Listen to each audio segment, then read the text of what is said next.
Good afternoon. Welcome to the House Judiciary Committee Subcommittee. We've got two bills on today, and I'd like to call on Chairman Tyler Paul Smith to give the invocation. If y'all would bow your heads. Lord Jesus, thank you for this day. Lord, thank you for all that you've blessed us with. Lord, we thank you for your grace and mercy that we need each and every day. Lord, we just ask that you be with us here through this meeting, Lord, and as we make decisions here in this committee and any other committee that may be meeting throughout this session, Lord, help us do what would edify you, Lord, and bring glory to your name. In your name we pray. Amen. Representative New, tell us about this name change bill. Thank you, Chairman. I appreciate it. I appreciate the opportunity to talk to you about HB 896. I am currently working with the Clerk's Authority and legal counsel. I'm going to change and clarify a couple of things in my bill that was of concern and just needed to be clarified because it is a little confusing, and I want to make sure that my intent is clear. But in the meantime, I do want to give you just an overview of what this bill is intended to do. It is to update an antiquated law and streamline the process for individuals who, after the divorce is final, would be able to go back to their birth certificate last name. It would cut cost, time, and paperwork for those individuals, and simply just so they can get their identity back. Currently, to go back to your birth certificate name, you have to go to Superior Court, pay around $250 worth of fees, run an ad in the paper for 4 weeks, go back to Superior Court with all of this, and then wait for the judge to sign off. It could take up to 8 months just to go back to the name you've always been associated with. It's on your birth certificate. Every time somebody runs your credit, it pulls up. You could go tomorrow, marry Mr. Smith. It's $56 in my county, and change your name tomorrow to a name you've never been associated with. You don't have to run an ad, and it's almost immediate. So this would streamline the process just to be able to go back to your maiden/surname on your birth certificate. You would fill out the paperwork, go to Superior Court. It would be a post-judgment filing, which is one of the changes that we're going to make. And then, but it's cheaper, faster, the turnaround's faster. And the people that are most affected are the people that just don't have the money or the time I mean, 8 months is a long time just to go back to a name that you've always been associated with. And they just want to go back. This is part of their identity, and this would just help streamline the process. In some cases, the last name could be attached to domestic violence, and it's just a constant reminder of the traumatic time that you've been through, and this would just help you get out of that situation and removed from it so that you can start living your life again. It's very expensive. It is timely, and I just want to make sure that we're updated and we get these individuals a timeline that is faster than 8 months to go back to their birth certificate name. And that's it. Do you have any questions? Thank you. Any questions for Representative New?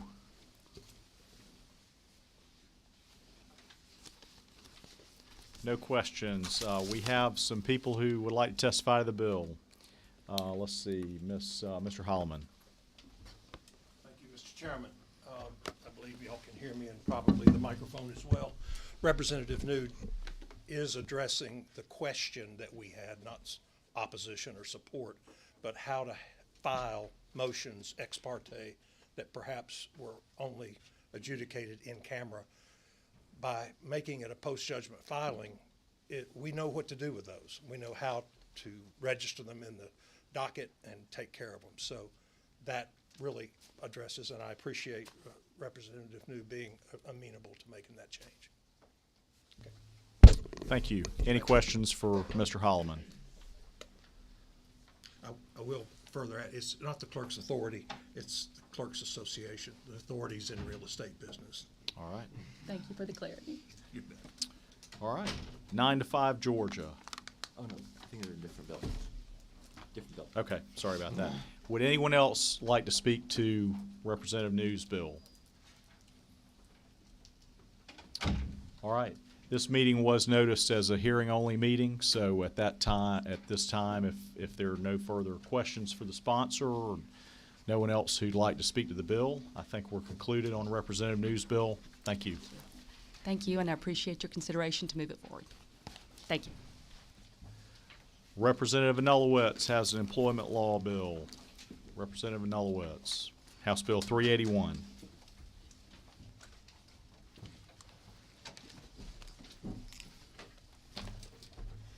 Thank you, and if I may, since I am not an attorney, I'm going to have one sitting here next to me, if that's okay, if any. I can answer legal questions. I'm not entirely sure how. I might sound very confident, but I am not a lawyer.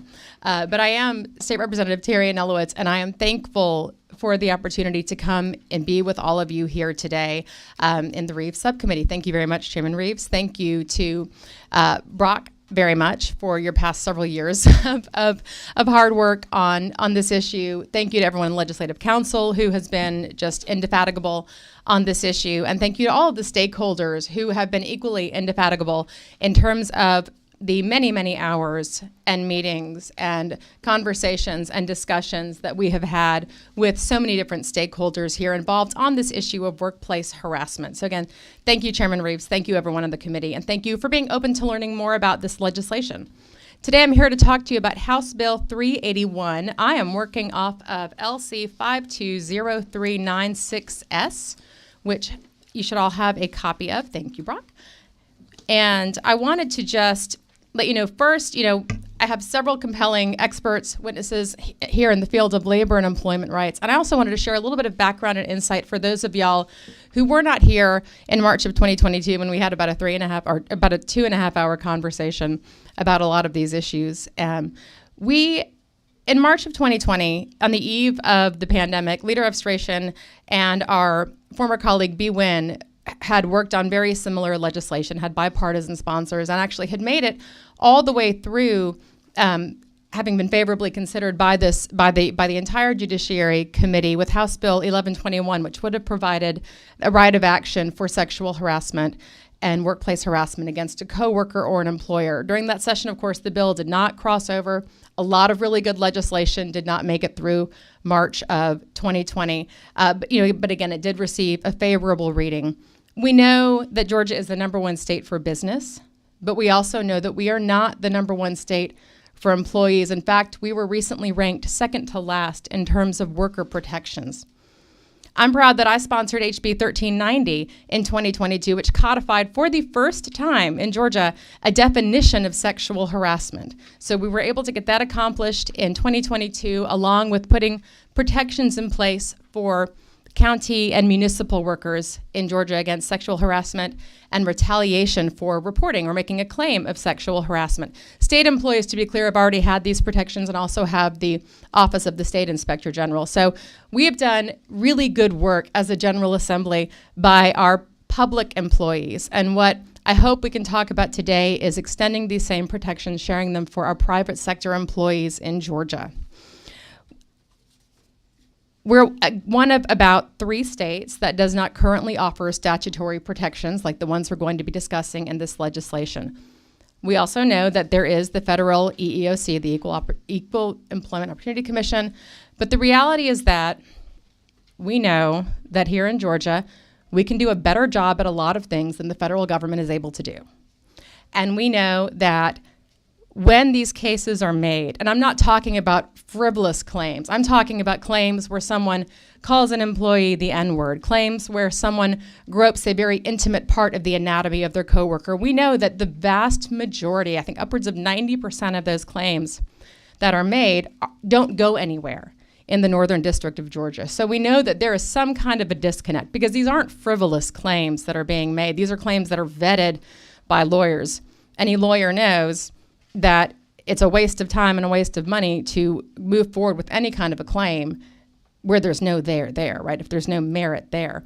But these are claims that have been vetted by very good attorneys. They have been vetted, they've been brought forward, and they're just not getting anywhere. So we know that something is missing, and my hope is that we can rectify that in Georgia. HB 381 would mean better workplaces for all Georgia workers. We know that in Georgia, women make up about 66% of the low-paid workforce. We know that just about any employer you talk to is going to attest that they're having a very hard time finding the employees they need in this very tight labor market. I have no doubt that in this tight labor market, having better protections for workers would absolutely be a benefit to our business community. And I think that one of the big things we have to do with this legislation is give employers clarity that we currently don't have. So we know that harassment has an unquestionable human cost. And we also know that with harassment, there is a bottom line for workplaces in Georgia. There's a bottom line that's impacted through decreased productivity, increased absenteeism, and higher turnover. So I want to take just a minute to go through the legislation, and then I hope there are several witnesses here. I have Amanda Farahani, who is an attorney who works in this area. We have several people who have been impacted directly by workplace harassment, and I'm be happy to have any questions that y'all have. But I'll start just here with the bill. I'll just sort of go through a brief overview. And Representative Yes. Melowitz, as you go through the items that were generated in the last sub, if you'll highlight those as you go through, feel free to present it, everything, but just highlight the ones that were in the sub. I will definitely do my best to do that. We did some structural changes just to make the whole thing read a little bit more clearly. So I'll just go through with I'll try to do that as often as I can. But starting in Section 1, and this is Chapter 5A of Title 34 of OCGA, so 54-5A1. And the first thing we have here is definitions. And again, the goal is to have clarity for employers. And again, a lot of time and thought went into these definitions. And again, because we want to eliminate any vagueness. We want to make sure that everyone knows exactly what the expectations are when we're talking about the issue of workplace harassment and sexual harassment. So to that end, the definition of sexual harassment is taken directly from what was already codified in 1390. Most of these definitions, we can talk about how they cross-reference with other parts of Georgia code. Going into the definitions go on all the way through line 57. We've got the definition of workplace on line 45, definition of workplace harassment on line 47. And again, we're trying to be very clear as to what defines workplace harassment. Going into lines 58, this is again from HB 1390. This is just what is already in the Georgia Code. But when you get to page 4, starting on line 79, one thing we realized in going through HB 1390 as we were working on HB 381 is that we wanted to have a stronger affirmative defense for the city and county governments. So we decided in this legislation to also go ahead and include it's lines 79 through 85. I've talked to GMA and ACCG, and they're aware of these changes. And I think they might have someone today if they would like to say anything about it. But they responded very favorably to the addition of lines 79 through 85, just making sure there was a much more clear affirmative defense for these government employers. Now we get back into line 86, and this is the actual right of action that a claimant would have with a claim of workplace harassment. And it talks about who the claims can be made against, whether it's the coworker, supervisor, third party, an employer. When a coworker or third party, the negligence exposed the claimants to risk. We're just basically saying who it is a claim can be made against. And then in 98, that's when we get to the affirmative defense. And again, we really wanted to make sure that businesses know exactly what is expected, that there aren't questions, and that it is very straightforward. That there are, steps that are very easily, I would think would be very manageable. These, by the way, this is employers with more than 10 employees. So if you're a mom and pop, you're a small business, this would not apply to that kind of a business in Georgia, although I hope they're not harassing workers either. But this is that affirmative defense, saying that any unlawful harassment will not be tolerated. These are very straightforward things, right? Saying that, the employer will promptly and impartially investigate complaints, how the complaints can be made, what to do in the case of the person who you would make the complaint to being the person who is doing the harassment. So again, making sure that it's very clear what workers are supposed to do and what employers are supposed to do in order to make sure that they are doing everything they need to do to have that strong affirmative defense to any kind of a claim of harassment.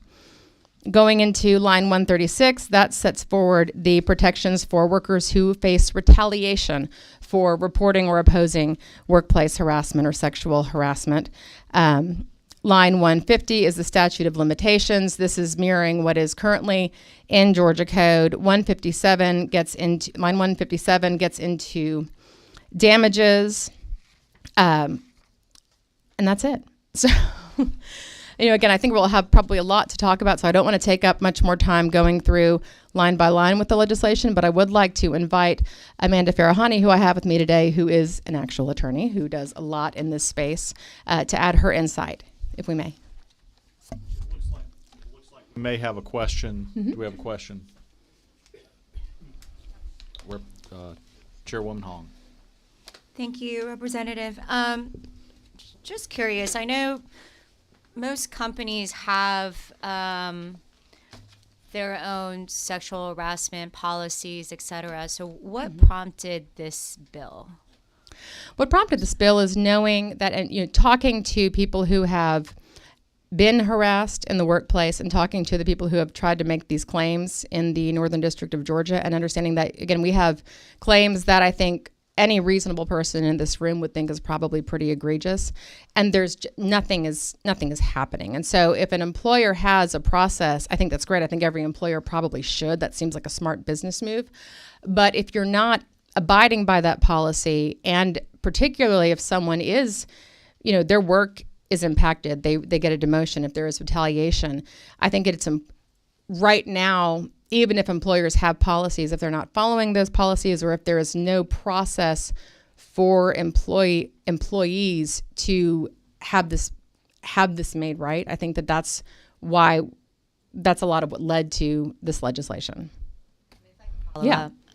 So if I'm understanding correctly, there are companies that have their own policies and claims have been brought, but the courts do not see such claims extending to violating that policy, and that's why these cases are failing. Is that kind of the reason? Well, I think a policy is not the law, right? A policy is just something. I mean, any company can have a policy, and I think ensuring that a company follows its own policies is very different than having a uniform set of expectations for both employers and then what the process for employees in the state of Georgia. Thank you. Any other questions at this time for Representative Nolowitz? All right. Ms. Farahani. Thank you. Thank you for the opportunity to be heard on this very important bill. My name is Amanda Farahani, and I am the managing partner of Barrett & Farahani, an employment civil rights boutique firm. Our mission is justice at work by representing employees in discrimination and harassment cases. I have represented individuals who have been harassed because of their religion, their disability, their race, their national origin, and I have tried cases to verdicts and been doing this for over 25 years. I've had a particular focus in representing women, particularly in sexual harassment and sexual assault cases. And I'm also an employer, having over 60 employees in multiple states in our firm.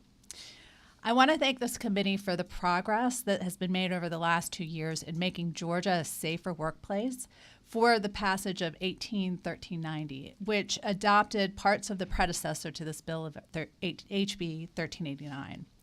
What is now OCGA 345A1 and 2 provides the framework for this substitute bill and the language that has been used and adopted throughout. Employers have an important role in eliminating harassment and creating safe workplaces. And the clear direction on the law in this bill, and based on the laws that have been recently passed in Georgia, provides simple, clearly defined, and proactive steps that will prevent harassment from happening in the workplace. As you asked about the policies, implementing policies themselves is the first step towards actually stopping harassment, but it is actually following those policies, training on those policies, and having individuals who are held accountable to those policies that will make a difference in actually preventing harassment. And that's good for Georgia corporations because what that's going to do is reduce turnover, improve profitability, and enhance a company's bottom line. So I'm here to talk about why it is so important to pass this bill. To start with, as mentioned, Georgia has no laws that protect employees in the private sector, and the federal laws fall very short. Georgia is one of only 3 states in the nation that have no laws that protect non-government workers. And studies have held that Georgia is second to last in workplace protections. We only have Alabama and Mississippi, who fall below us on this, and 50th in different studies on the best places to work. When I first start talking about implementing state laws, people ask me why. Don't we already have the federal laws that are in place? And the answer to that is yes. There were laws that were passed in 1964 and then amended in 1991. But these federal discrimination laws, they simply are not working in Georgia. To start with, the law is outdated, and it has been stripped of its power, and it's been shown to not effectively prevent harassment in the workplace. We've seen that with the Me Too movement and seen how that is continuing to be problems despite the laws that have been here in the past. But particularly in Georgia, the Georgia federal courts are hostile to employment cases and are considered the worst federal court in the nation, despite that we are the birthplace of civil rights. There have been multiple studies over the years that have shown that Georgia dismisses more cases at summary judgment than any other place. And the disparity on this is worse for harassment cases than it is for other kinds of cases. Some judges dismiss 100% of the cases that are before them. For example, in a study that was commissioned by our firm, it was shown that an Atlanta district court dismissed 93% of sexual harassment cases. 84% of people who were discriminated against because of age. And in race discrimination cases, the disparity is even worse. Black women who brought claims had their claims dismissed 97% of the time. Black men who brought claims for race discrimination had them dismissed 88% of the time. But white men who complained about race discrimination only had their cases dismissed 40% of the time. In that same study, racial hostile work environment cases were dismissed 100% of the time. So I want to give you some examples of the types of cases where the federal court has said that no reasonable jury could find harassment or discrimination and have dismissed those cases. I want to start with the race case. Curtis was an African American who worked for a paper products company. Harassers had hung a noose in a nearby employee's locker. They had written KKK on a work console and on the bathroom wall, and they were displaying Confederate flags. They also called him the N-word, called him boy, and threatened to kick his black ass. And they said they would cut him if he looked at that white girl. The court dismissed that case, saying that that is neither severe nor pervasive and not racial harassment, and a jury was not able to hear it. In a sexual harassment case, Grace worked for a short order breakfast restaurant where she was harassed by 2 separate men. The first harasser grabbed her butt 3 times, told her 5 times that he wanted to F her, and that he wanted to lick her all over. He spoke openly about having sex in another waitress's van in the parking lot, asked her out on dates 10 to 20 times, and she always refused, claimed that she would not date him because he was black, came up from behind her and put his arms around her and held her neck. Harasser number 2 said to her, "I want to have you," and also said he wanted to have her friend.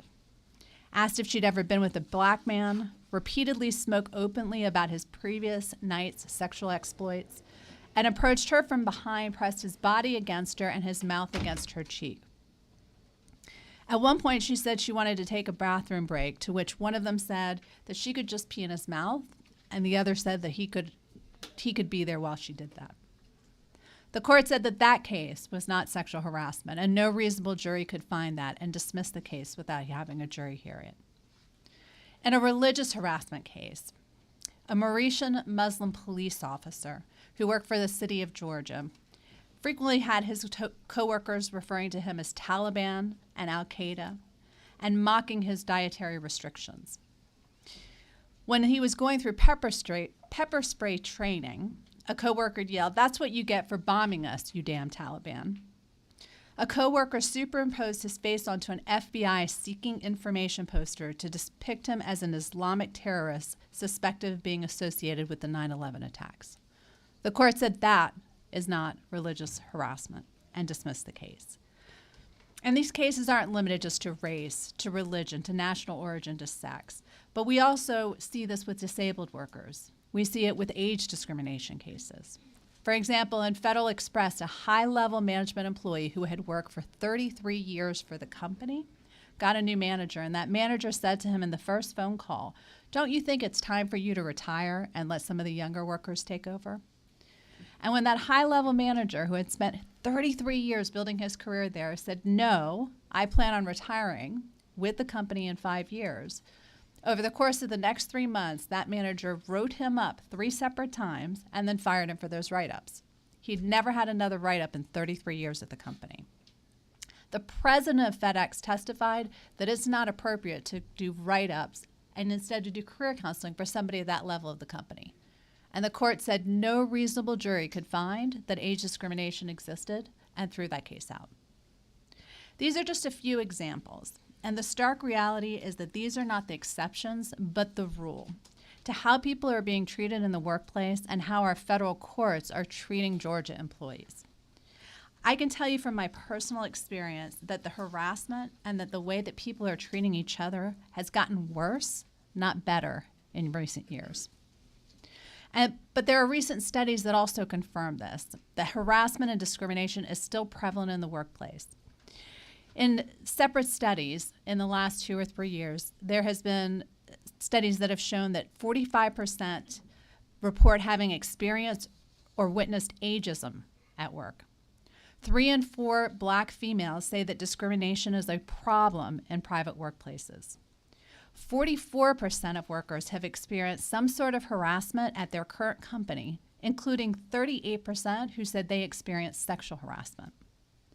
38% of people still experienced harassment remotely, including through email, video conferencing, chat, apps, or by phone. 24% believe harassment continues to get worse through remote work channels.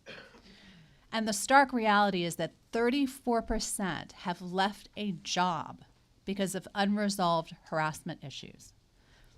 That's expensive. The costs related to employee turnover are the highest economic cost to employers.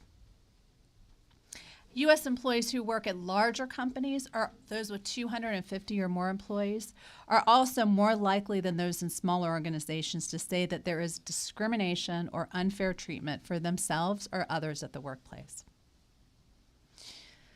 There's polling about what people think about this, and national polling has shown that a supermajority want lawmakers to address workplace harassment.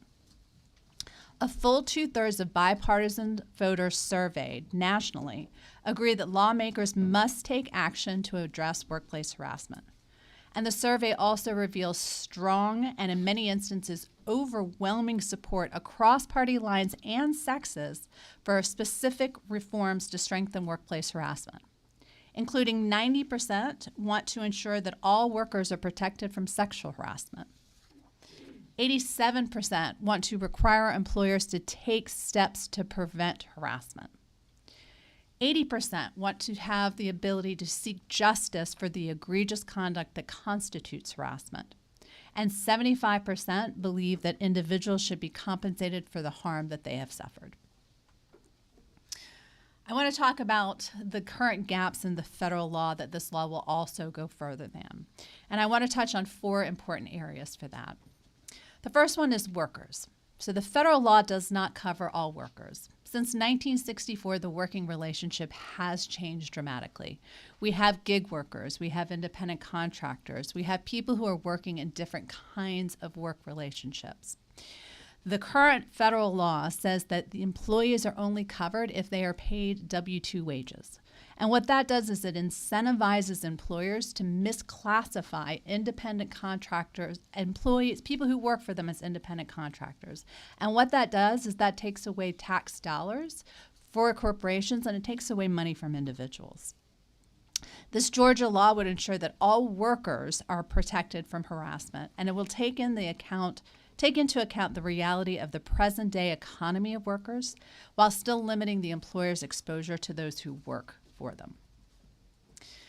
The legal standards under Title VII, as I talked about, the severe or pervasive standard that has been adopted by the federal court since 1986 has taken and stripped away the meaning of harassment in the workplace. What this bill does is it takes what has already been passed by this legislator and been in law now for a year and a half, and it applies that sexual harassment definition across to the other types of workplace harassment. It goes no further than Georgia has before, and it is no less than what Georgia already has in place. I want to just give you a couple more for examples of what the law in the 11th Circuit, the federal law says. And the federal law has said that 1 or 2 or 5 or 9 instances of use of the N-word is not harassment. The law explicitly states that one crotch grab is not sexual harassment. In the state of Georgia, it is a crime to do that. But the law says in Georgia, one crotch grab is not bad enough. And the same standards being applied across all types of harassment, from religion on down the line. The third thing that this law that does differently is it creates a personal accountability for those harassers. Under Title VII, the individual harasser is allowed to get away with the harassment, and only an employer is held responsible. This law will ensure that the harassers are not able to get away with it and hold them personally accountable for that harassment. And then the fourth area is in the time limits. So under Title VII, there is a 180-day limit of time in which an employee must go and file with the Equal Employment Opportunity Commission, bringing in a federal agency into the government at a time when employers may still be trying to remedy the harassment.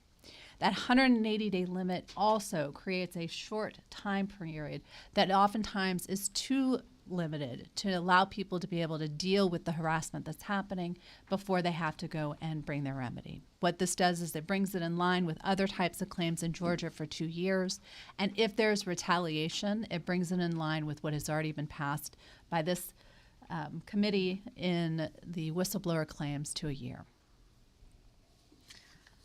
Last thing I want to talk about is the effects of harassment, how this affects people in the workplace. In many cases of harassment, the only harm is compensatory damages. Victims often continue to endure the harassment, but they suffer no lost wages because they don't leave their work. Or they may quit because they can't deal with the harassment anymore, and so they're not able to recover lost wages. And so what you find is that the real types of harms, those are compensatory damages, the types of harms that are most often and the worst when are the lowest wage workers. And with punitive damages, the worst offenders are able to make decisions without punitive damages. The worst employers are able to make decisions to keep a harasser, which we have seen happen often, and fire the complainer because it is cheaper to do so than it is to continue to stop it. We see many types of harms that result from harassment just beyond emotional distress. For example, when someone loses their job or has to quit because of harassment, those workers, particularly the ones in low-paid jobs, are often losing their homes. We have many clients who end up homeless, or at least temporarily homeless, because they're unable to continue to provide for a roof over their head or to pay even for their own children's food on their table. They have their cars repossessed, and these end up causing even further harms because this leads to lower credit ratings, which causes then additional financial harms in the future, and they fall into a cycle of higher financial charges and more difficulty because of what happens to them in the workplace. They also lose their employer-sponsored health care, and so they're unable to, because they have left their jobs, be able to get the care that they need or the therapy that they need in order to be able to get past the harms that happen. And it creates a cycle that not only happens to those of the lowest wage earners, but also to the highest paid, that has created and continues to create a gender disparity in pay. Finally, I want to address the fear that passing this law will end up creating a stream of litigation. When there is ambiguity about what the law is, then there is more litigation, not less. And in Georgia, the federal law has created ambiguity about what is and what is not harassment in the workplace, where even experienced practitioners like me and others that I know are not able to identify what a case may get past a federal court because the law has become so unclear.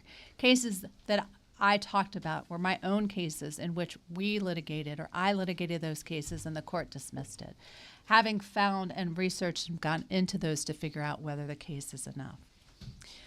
But this area of law also doesn't have the same problem as other areas of litigation. There are already very minimal numbers of employment cases that are filed, less than 500 per year in the entire state of Georgia, and that hasn't changed from 2010 to 2022. But importantly, I want to talk about what's happened since 1390 was passed. 1390 implemented OCGA 34.5A1 and 2, and in the time since that has been passed, which is now a year and a half, there have been 0 cases that have been brought under that litigation. So we have to go no further than to look to see what has happened in the state when the state passed laws to know that there's not going to be a flood of litigation that's happening. I want to conclude by saying that employers who do not engage in discrimination will not be affected by those laws, and those who want to understand how to best prevent it will be provided the guidance to do so. A thriving economy relies on the contributions of all of its members. Discrimination restricts individuals' abilities to contribute fully, and it hinders innovation and economic progress. And when we provide the path forward for companies to stop harassment and hold them accountable when they don't, we create a work environment that allows for all companies to prosper while maintaining and fostering a diverse workforce. Studies have shown that the loss in company profitability and the return on equity is higher than the cost of lawsuits and payouts. And creating a safer workplace is both good for business and good for Georgia's citizens. Thank you for giving me the time to address this important legislation, and I'm happy to answer any questions that you may have. Thanks, Ms. Farahani. Representative Kelly. Thank you, Ms. Farahani, for being here with us.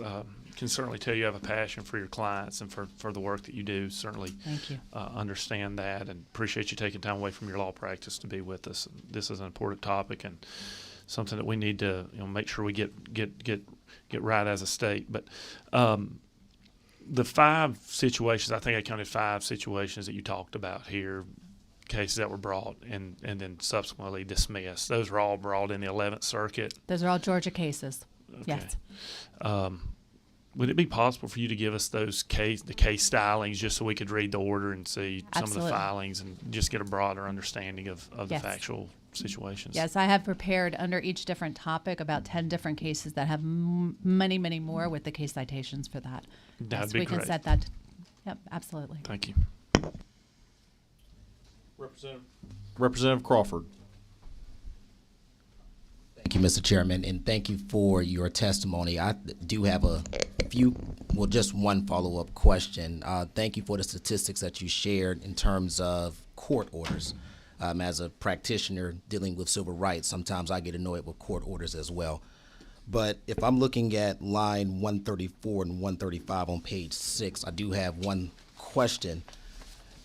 It says that all facts necessary to establish an affirmative defense against liability as provided in this code section shall be determined at trial by a jury. So is it, just so I understand this, an employer cannot dismiss it if this is passed at the motion to dismiss or summary judgment stage? It would have to go to a jury? I don't think that's true. I think as long as that it is clear on its face and that there is not a disputed fact, that it still is going to be something that could be dismissed at summary judgment. And I think that's true for everything that's in here. Okay, I just wanted to clarify that. Thank you. Absolutely.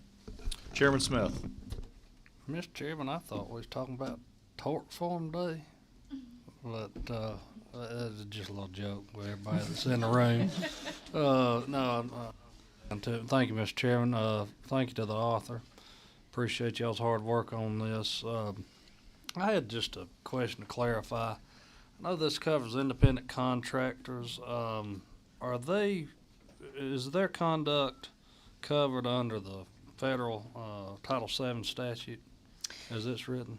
There's a lot of litigation as to whether or not somebody is truly an independent contractor in Title VII litigation, because what we have found out is that employers often are treating people who are employees as independent contractors. So the question is more about whether the employer has control over the work, should be whether the employer has control over the work setting or the work individual, as opposed to what the tax consequences are of how they've been categorized and how the taxes are paid on their behalf. Okay, so y'all included this just to make sure that those that are in actuality or in practice that are employees are covered by this as well. Correct. So it's basically trying to deal with what may be occurring, may or may not. I haven't seen any data to this effect, but basically for people to get out of tax liability, they're categorizing them as independent contractors That's correct. when they're in actuality an employee. Okay. That's right. That's what I wanted to clarify. Thank you. Yes, and what this would do would avoid that litigation in making the determination about whether or not somebody's properly tax qualified in order to see if there's coverage. Ms. Farahani, this isn't a pop quiz, and I would invite any members to join in on this, but I wanted to get a good lay of the land because we have a lot of practitioners who do state court, but just federal court, Northern District, you've got about 10 lifetime appointees on the Northern District. And there are a handful of senior judges in addition to that. Yes. And then on the federal magistrates in the Northern District, it's approximately the number of the lifetime appointees and senior judges, right? I think that sounds right. And they frequently get involved in the employment. There's cases. a mandatory referral for every employment case to a magistrate. Okay. And those magistrates are there for a term of time, and they could be renewed. Correct. Right? And they mediate in addition to adjudicate They on do. the Northern District. And prior to when you go to federal court in the Northern District, you've got the EEOC, federal EEOC, who screens the claims and either acts upon it or gives a right to sue letter, right? Correct. In all circumstances, you do get the right to sue. Okay, so you got the Northern District, and that's Atlanta, Gainesville, Rome, any other courthouses. I think that's right. And then Southern District, that's Augusta, Savannah, Brunswick. Correct. And then Middle District, you've got Macon, Athens, and Albany. Correct. Okay. And I worked in the Middle District in college. You had Judge Sands in Albany at that point, and it's Judge, not Abrams, but what's her last name? Yeah, Abrams was It it. is Abrams, Yep. okay, and that's former Representative Abrams' sister Yes. down there in Albany, and you've got Macon and Athens. I want to get the federal lay of the land. I know we got a lot of state practitioners in here, but that's the federal landscape in Georgia. Correct. And then the 11th Circuit is Alabama, Florida, and Georgia. Correct. Okay, Yes. all right. And Florida has its own state laws. Alabama does not. And so many of the cases are handled at the state level in Florida. Okay, but the 11th Circuit cases, Cover those three states. okay, Yes. all right, thank you. Thank you. Any other questions? All right, we have a number of people who've signed up to speak, and I'll do this kind of like a zoning, since we came from governmental affairs a minute ago. So we've got in support of the bill 9 to 5 Georgia. All right, absolutely.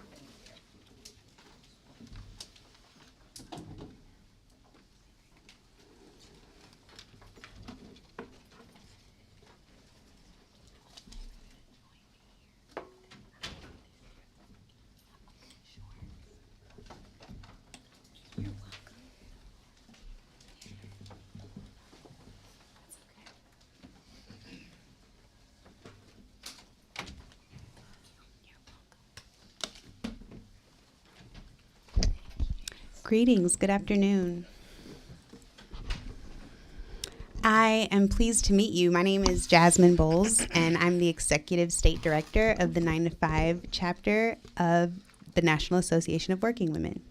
I'm joined here by a brave Georgian from Albany, Georgia, and her name is Cassandra Nelson. And if it pleases the subcommittee, I would love to share my thoughts and then have her share a story that I think you may be moved to hear. All right, thank you. Again, my name is Jasmine.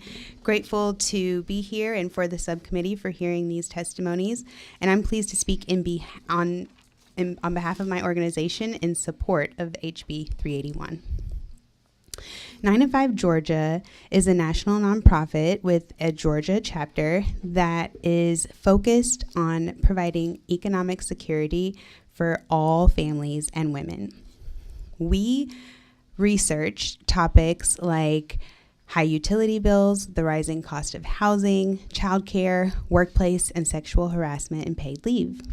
And our studies find that Georgia's workforce is evolving. It's changing. Our workforce is already led by women, and it will only increase over the next few years. That research is supported by presentations from the Senate Workforce Committee that demonstrate similar data. So in Georgia, about 2 out of 3 households are led by women breadwinners. Workplace harassment is a widespread problem affecting workers in every state, in every industry, at every level of employment. And retaliation in response to harassment claims is very pervasive. Almost 72% of harassment survivors report that they've experienced retaliation, according to the National Women's Law Center. Georgia is only one of 3 states in the entire country that doesn't have state-level protections for private sector workers against discrimination and harassment. And as a result, Georgia's workers often resort to taking our claims to federal courts, where our cases are too often thrown out by judges who impose legal standards that don't necessarily reflect the current understandings of harassment and Georgia's workplace. So at 9 to 5, we hear and see these implications from our members regularly. A few weeks ago, one of our members in Augusta reached out to share her story. She was experiencing repeated instances of sexual harassment by her supervisor and was fired by HR. Some of her coworkers witnessed this and were so troubled that they spoke up to support her, only to find themselves fired as well. In Georgia, this is legal. And this is just one experience that far too many of our Georgians face, all while trying to just make a living. So we know and appreciate that there's an important focus on supporting a stronger workforce in Georgia. Some of the findings from the Senate Workforce Committee study also show a deep passion in Georgia for making sure that we have more women in underrepresented industries. And one of the best ways to do this is to make sure that women feel safe at work. So, given that 64% of all frontline workers in Georgia are women, and that many of these women are in low-paid jobs in the service economy, passing state-level protections to ensure that women are safe is critical. We also want to emphasize that this doesn't just support workers and women. Laws like this would support employers as well. This bill provides clarity about what constitutes unlawful harassment and which will help employers prevent and stop harassment and in turn avoid liability and business costs, such as those associated with absenteeism and decreased productivity. Over the past few years, 9 to 5 has helped lead bipartisan legislative efforts to implement workplace protections for Georgia. We've continued to work alongside Representative Anulowicz, who's introduced this bill, but we also supported HB 1390, which, thanks to this committee, passed in 2022. HB 1390 protects city and county workers from retaliation, and that was an important step. But we know that too many private sector workers are left out and need those same protections. So harassment occurs in all types at all levels, but the greatest impact is on those who are already most impacted by inequity and injustice. We hear these stories, and so 9 to 5 fully supports HB 381 as an important step in recognizing that all workers deserve legal protections that allow them to prevent workplace harassment. At 9 to 5 Georgia, we look forward to continuing to be a resource for you, for the committee, and working alongside you to ensure safe workspaces in Georgia. We ask that you favorably consider HB 381, and I want to thank you for your time. If the committee would allow, I would love for Ms. Nelson to share her thoughts. Good evening. First, I would like to say thank you to Chairman Reeves and the members of the subcommittee for hearing my testimony today. My name is Cassandra Nelson, and I live in Albany, Georgia. I am a native Georgian. My family is from Hopeful, Georgia. I am a community health worker and a member of 9 to 5 Georgia and the Respect Georgia Workers Alliance. I tend to say I have the voice of a lion and the endurance of an eagle. I want to talk about an injustice I experienced after being hired at a county correctional work camp. I was the first female that had been hired in that camp. I was excited because I felt that this was my chance to make a change in history and to help improve our community. And upon, walking in, opening doors for other women in the field, when I was hired, I was praised daily on my performance at work. I was given extra responsibilities. I was given extra hours. However, a few months later, I got sick at work and I had to go to a local doctor. His words were, "Congratulations." I had to go back and tell my warden I was expecting. I walked in, I told him, and in front of all the male officers, he looked at me, he said, "Girl, I'm not paying for a baby to be born. You might as well quit and go on welfare." He then looked at the other male employees and said, "It's time to give all of the inmates a DNA test." My coworkers laughed. No one spoke up for me, and I eventually got up and left the meeting because I was embarrassed. I was hurt. Afterwards, the warden would find any reason to cut my hours, stating that I could not do the gun range because it would affect my child. He would find reasons to send me home, even though I was certified in all aspects to do the job. My pay dropped because my hours were cut. I wasn't able to pay my bills. I didn't have enough money to travel back and forth to work. He would not even give me larger uniforms. I would take a rubber band and put it in my belt buckle and connect my buttons to put my uniforms on. I was walking out one day and I saw the EEOC sign and I called them. Immediately, someone reached out to him. He called me. He had one of the counselors. She was a female, to take me to Walmart, and he bought me scrubs to wear to work. The EEOC told me that I couldn't quit or my complaint wouldn't be valid. However, I never heard from the EEOC again. I wasn't notified about my claim, and I still didn't know if a formal complaint was made against the warden. This resulted in me quitting my job because I was depressed. I couldn't continue to work under these conditions.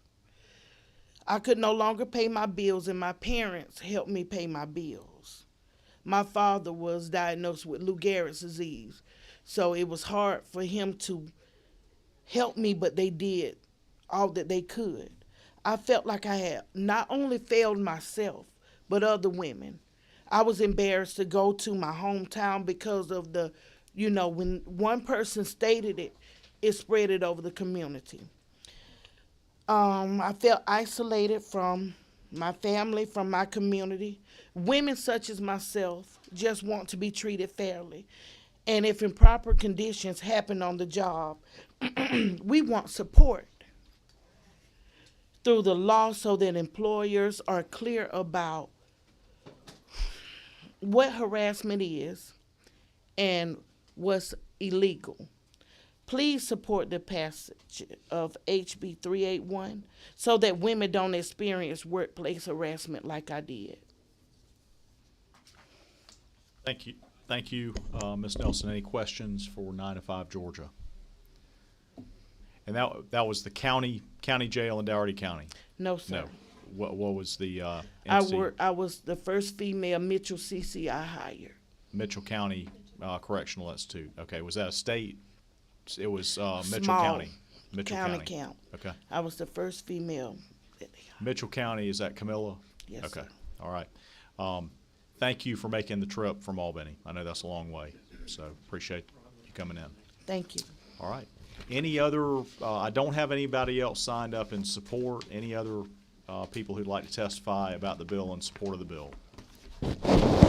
All right. We will turn to people with concerns about the bill. Ms. Hager from Troutman Pepper. All right, absolutely.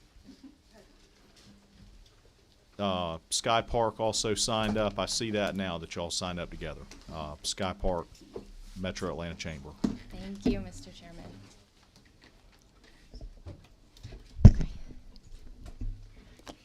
Thank you, Mr. Chairman, and members of the subcommittee. My name is Sky Park, and I am the Director of Legal Affairs at the Metro Atlanta Chamber.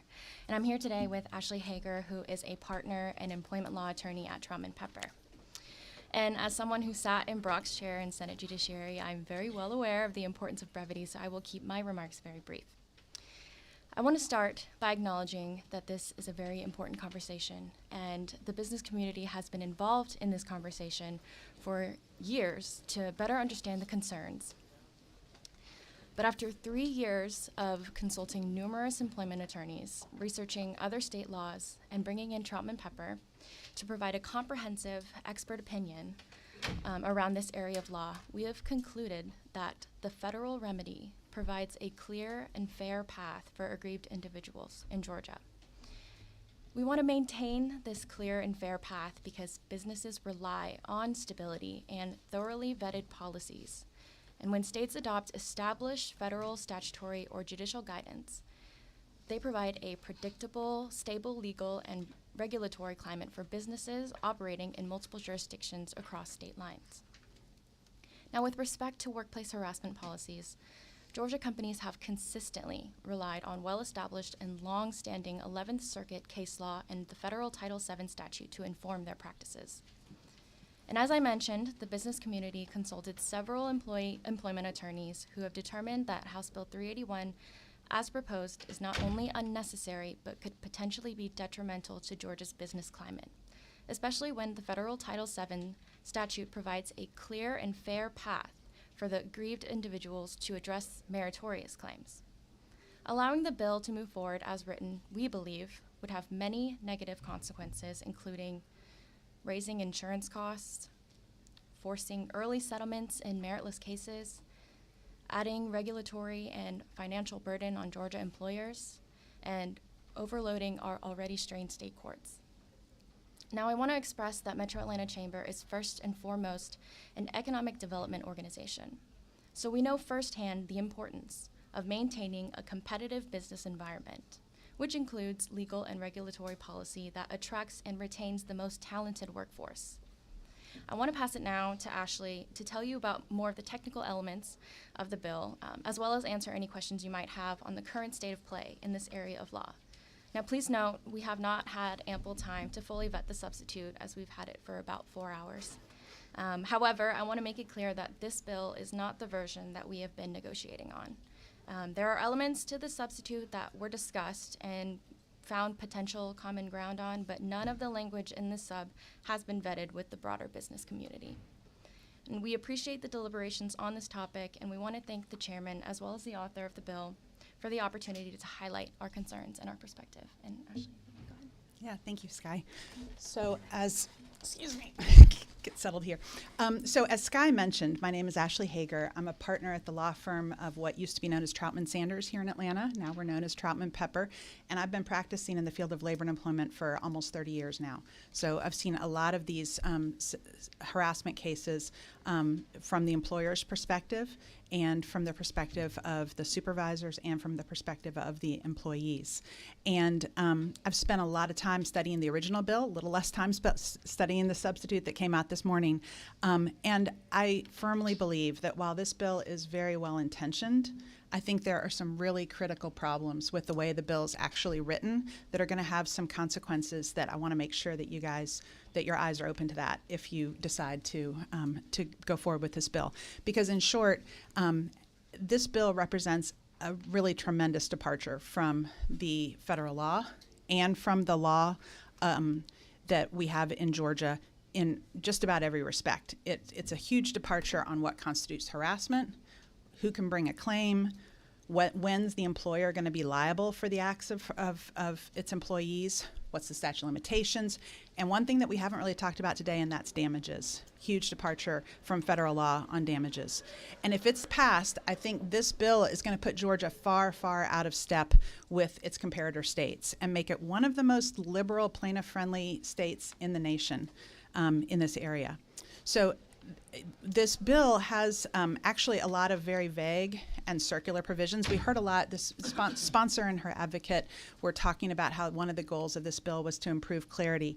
And I do acknowledge that the bill does have some very clear language in one area, the affirmative defense, but in every other area, this bill is really got very open-ended language that's actually going to increase litigation and problems. And the big problem that I see here is that in a lot of the states that have state harassment laws, they specifically say you can look to federal law to figure out how to interpret the law. That's not going to be the case here with this bill, because this bill is written so differently than federal law. We're not going to be able to take advantage of what the federal courts have worked through. You heard Ms. Farahany say that this law, Title VII, is really outdated, pointing out that it was passed in 1964.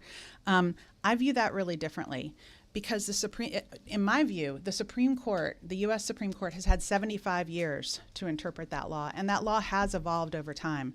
When the law was first passed, it talked about sex discrimination, but it didn't address harassment.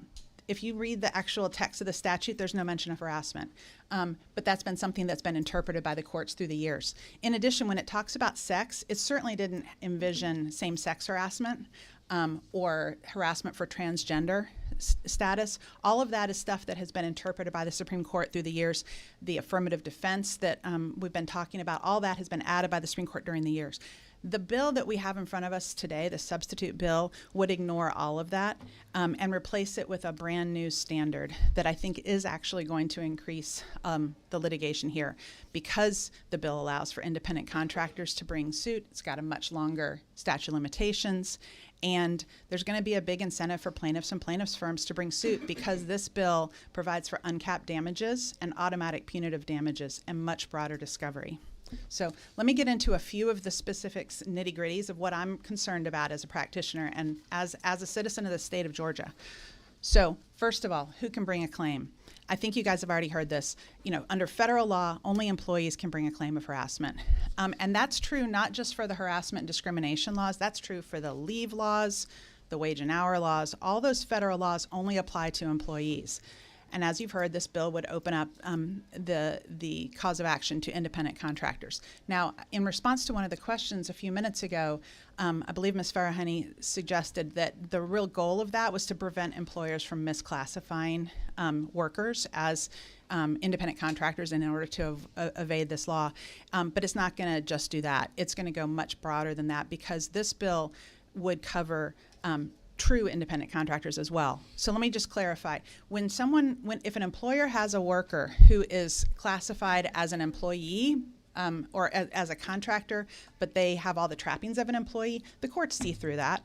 There's plenty of cases out there where the courts have said, you know what, this person was called a contractor, but they're actually an employee. So we've already got that covered. We've also got the situation covered where, say, you have a janitorial service coming in to clean an office building, and if they get harassed by someone who works in that office building, they're going to have a cause of action against the janitorial service and even against the company that works there under a joint employment theory. So we've already got that covered. So really what this bill would be doing would be giving a cause of action to true independent contractors who aren't covered under any of the federal bills. And our comparator states don't give them a right of action either. If you look at Florida, South Carolina, Texas, none of them cover independent contractors. North Carolina and Alabama don't even have a workplace statute at all. So the others, if we pass this bill, it's going to bring us into line with New York, Washington, Vermont, California, those kind of states. Going to tilt us very far to the side on that. So that's one of my concerns. My next concern has to do with who can be sued. So under federal law, Title VII is very, very clear. You can sue the employer for harassment. There is no liability for individuals under Title VII or the Age Act or the Disability Act.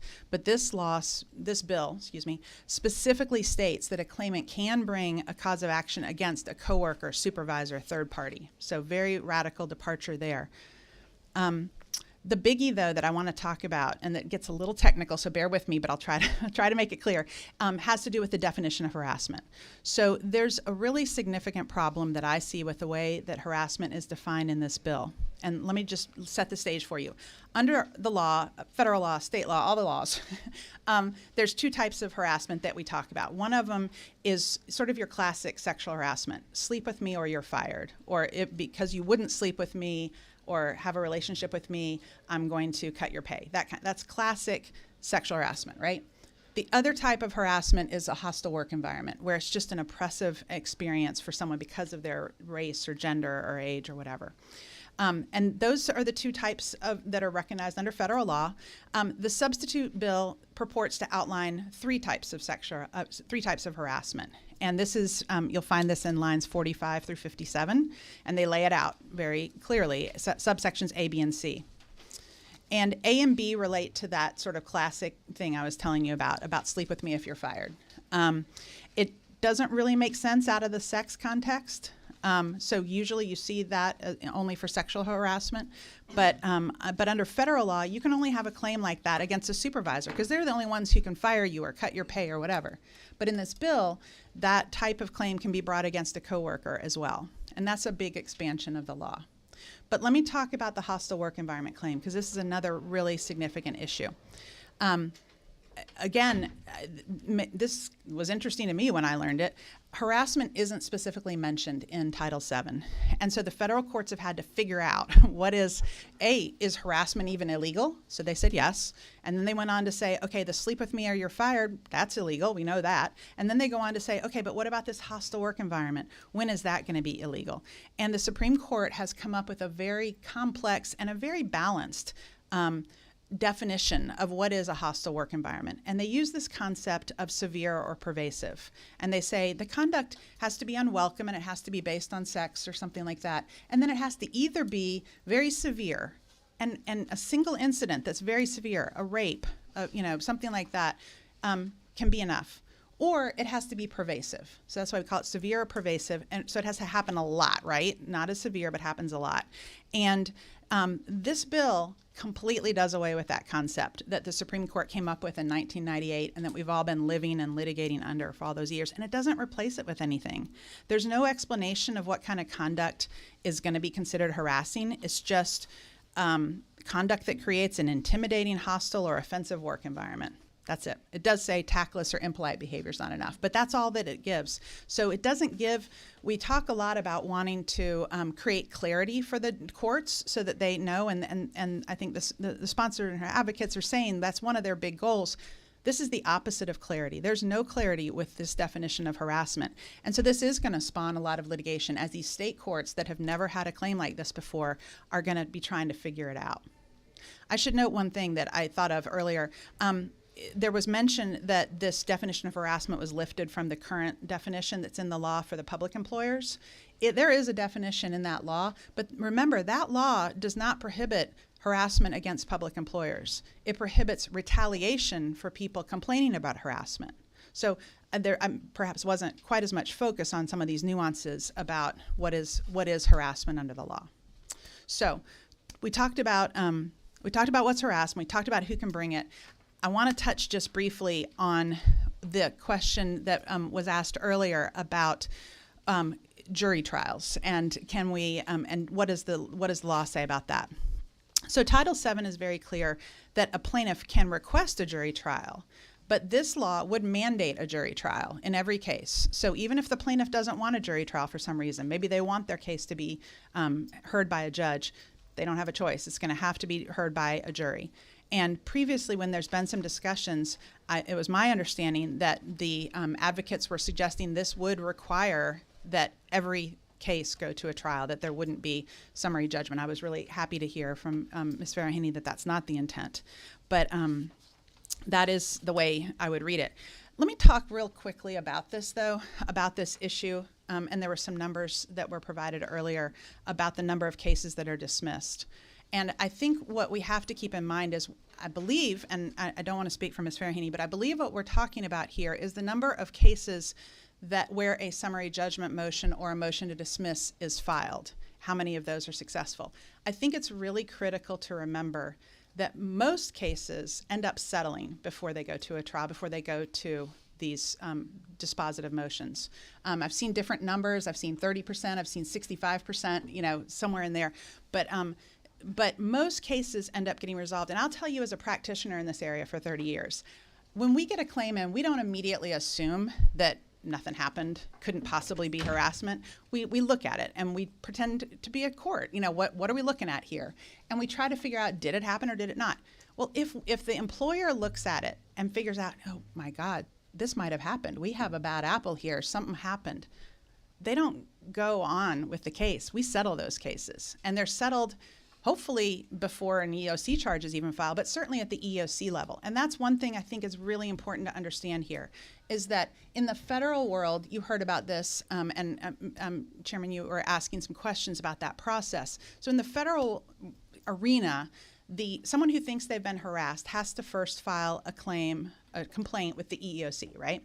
So the EEOC really acts as a gatekeeper. We've done some digging on numbers of our own. About 100,000 cases are filed every year with the EEOC. Only about 20 are then filed with federal court after that. So what happens to that, 80% there in the middle? They're either settled or they're dismissed, and the person chooses not to file. So the EEOC is really serving as something of a gatekeeper here. Under this bill, there's no talk about creating a state agency that would serve as a gatekeeper. We're talking about putting a brand new law out there with no longer statute limitations and encouraging a lot more people to sue, and we don't have any kind of a gatekeeper for that. So I think we are going to see a big influx to the courts because of the lack of any kind of state agency there. Statute of limitations, we've heard a lot about that. I don't want to rehash that. I do want to point out, though, that like we talked about earlier, under federal law, it's about 6 months that you have to bring a claim. And obviously the bill is much, much longer than that. But it's also, our bill here that's on the table is much longer than what our sister states recognize. So our peer states that do have harassment laws limit the statute of limitations to 6 months to a year. So this bill's time periods are much more consistent with the statutes of limitations in states like New Jersey, California, New York, are very, very liberal states. In fact, if this bill were passed as it is right now, with the statute of limitations that are in there, 2 years for sexual harassment, up to 3 years for retaliation, the only states in this country that would have a longer statute of limitations than Georgia for this type of claim would be Oregon, Vermont, and Illinois. So we'd be putting ourselves to the left of that. Now, why is that a problem? First, I think it's going to cause the courts to be overrun. In every one of those states with that longer statute of limitations, they all have state agencies to act as a little bit of a gatekeeper. The only exception's Arkansas, and Arkansas only has a 1-year statute. So here, because we aren't going to have a state agency, there's been no suggestion of that, the enforcement's all going to fall to the courts. The other thing I have to bring up as someone who litigates these cases for a long period of time is the real true impact that it has on an employer when there's a really long statute of limitations, because memories fade. I've experienced it too when I've been asked questions about what I did last year, much less what I did 3 years ago and why.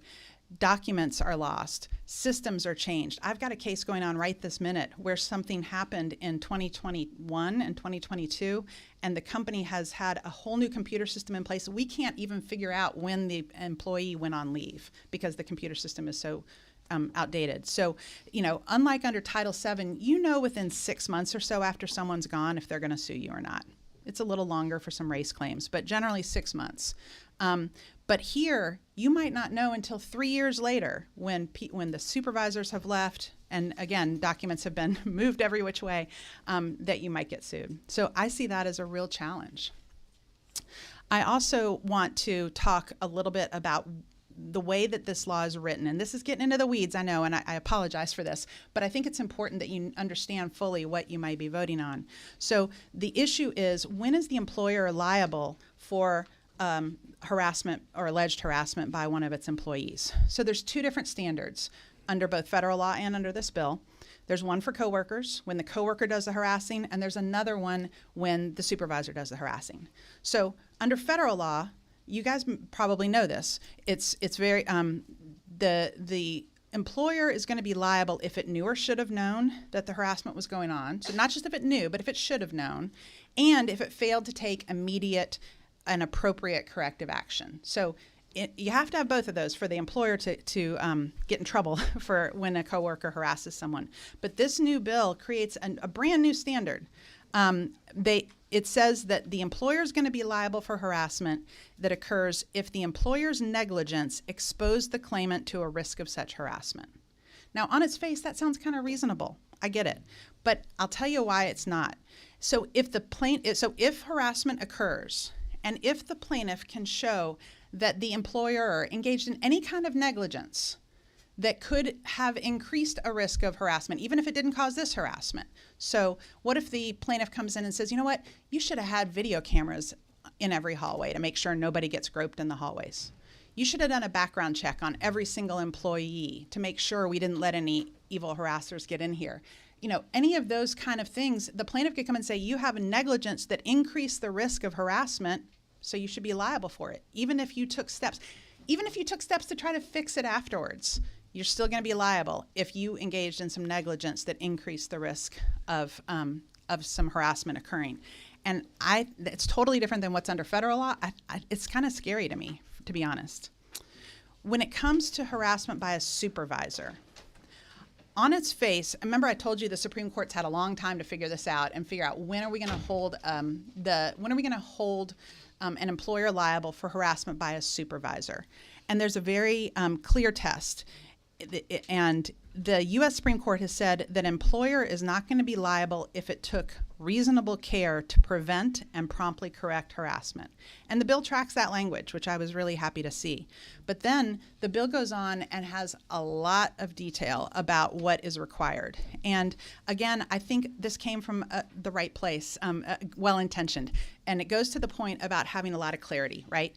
And so if you read this bill, and I'll point you to the lines, so lines 98 to 113, you'll see a long list of things an employer has to do to avoid liability. And one of them is having a policy, and there's like 7 or 8 different subparts of the policy. You know what? I think that's good. I think it's very clear and helpful. I'd quibble with some of the language, but it's a good idea. But go on and take a close look, if you would, at the four sections under lines 102 to 133.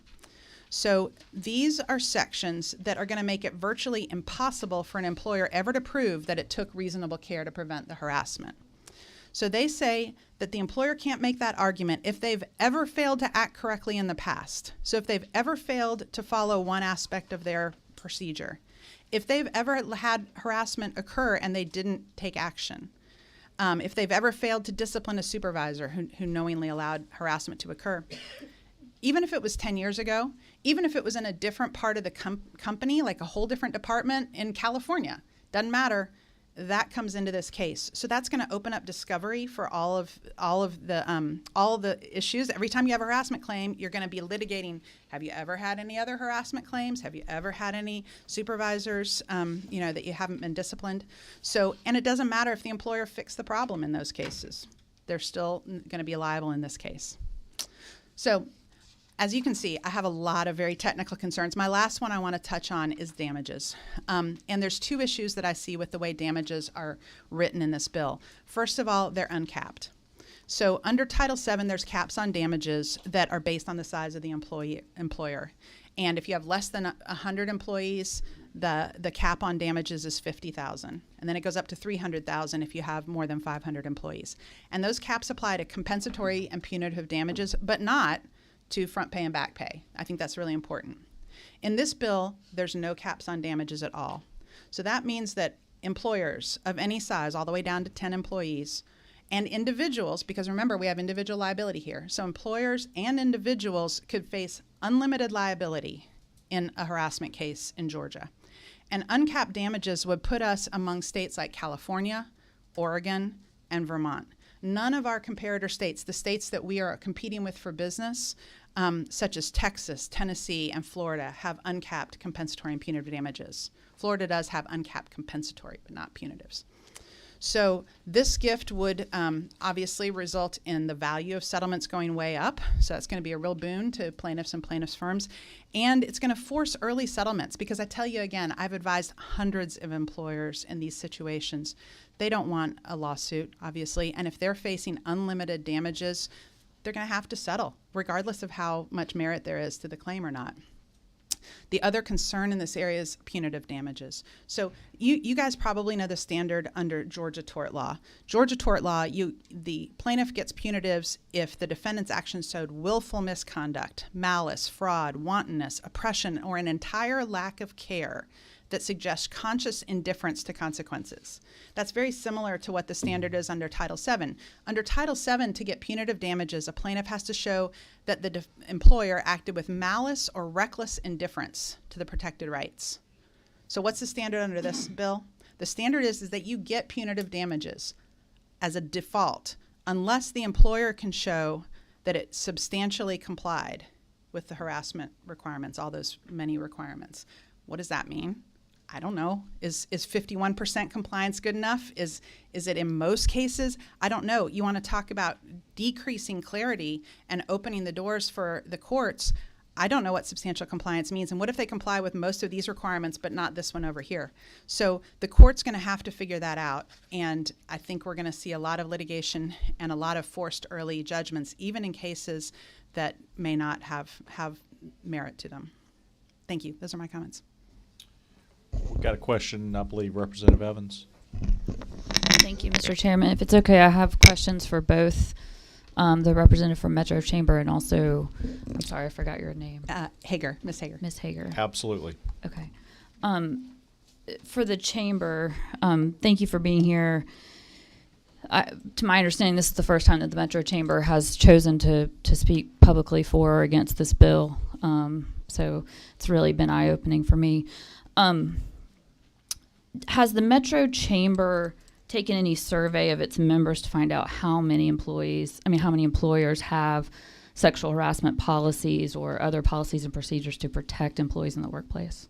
Thank you, Representative Evans, for your question. I actually joined the chamber this past October, and I've been a part of this conversation since then, but I do not have the answer to that. I can get that for you. You mentioned that y'all had talked to, you said, countless employment lawyers and consulted them to try to find out and get to the root of the problem. Could you please share with us some of those attorneys or law firms that you spoke with? Yes, so we've been a part of this conversation since, I want to say 2021. We've just recently brought Troutman Pepper into it this past summer after we were invited by the sponsor of the bill as well as the chairman of the full committee to kind of talk through some of our concerns with the bill. I can also get you a list of those employment attorneys. Could you tell me how many? Ballpark? Any idea? I could describe it in many. I'm not sure. Any law firm that employs less than 200 people in the city? I don't know the answer to that, okay, but I can find it for you. Okay.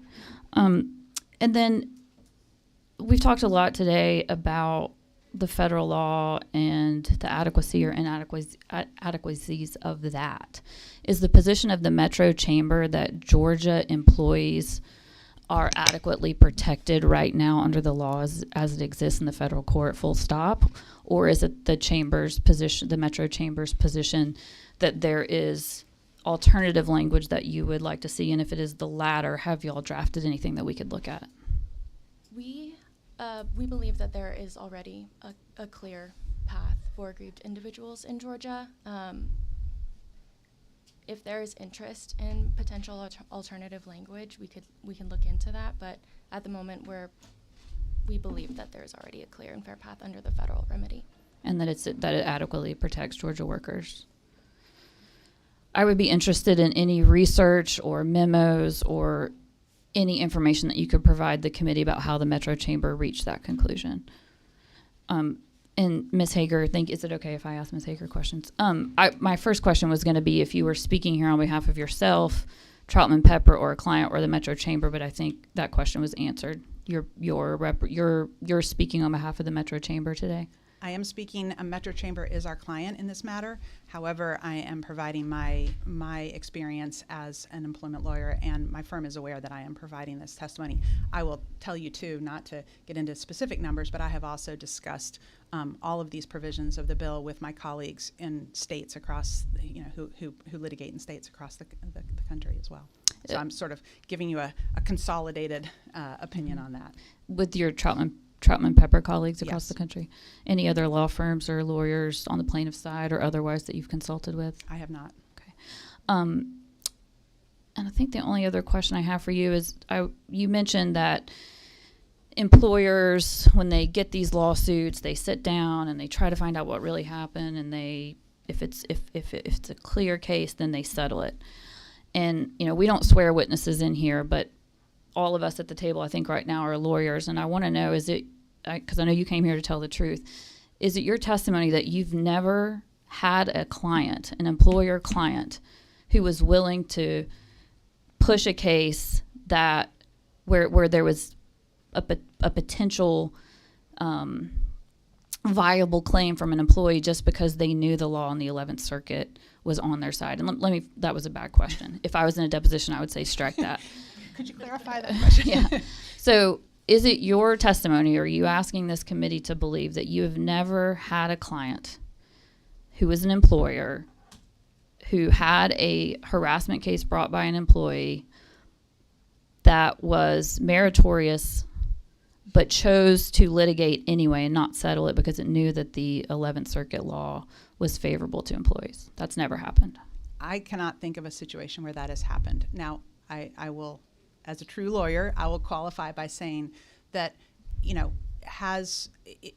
if the facts that the employer investigates through its own self-investigation turn out that the person was harassed, I can't think of a situation where my client has not moved to go ahead and settle that at some point during the litigation.